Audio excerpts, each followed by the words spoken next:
লা ইলাহা ইল্লাল্লাহু মুহাম্মাদুর রাসূলুল্লাহ।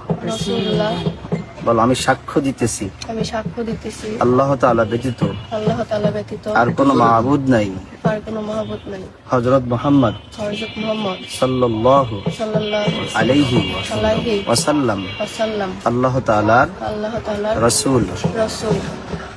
ঈমানে মুফাসসাল, বলো ঈমানে মুফাসসাল।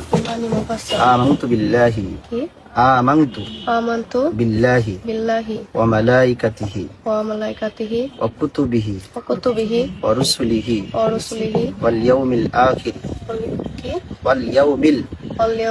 আখির ওয়াল কদরি খাইরিহি ওয়া শাররিহি মিনাল্লাহি তাআলা ওয়াল বাসি বাদাল মাউত। বলো, আমি 7টি বিষয়ের পর ঈমান আনলাম। আমি 7টি বিষয়ের উপর বিশ্বাস স্থাপন করিলাম। 1 নম্বরে আল্লাহ তাআলার উপর, আল্লাহ তাআলার প্রেরিত দূতের উপর, প্রেরিত রাসূল যারা তাদের উপরে ঈমান আনলাম।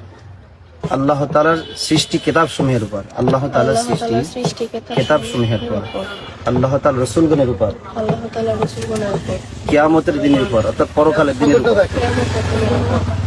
দিনের উপর, এবং ভালো মন্দ বিশ্বাস, ভালো মন্দ জিনিসের উপর, যেটা ভালো সেটা ভালো, তার উপরে এগুলো ঈমান আনলাম। যেটা খারাপ তার উপর ঈমান আনলাম।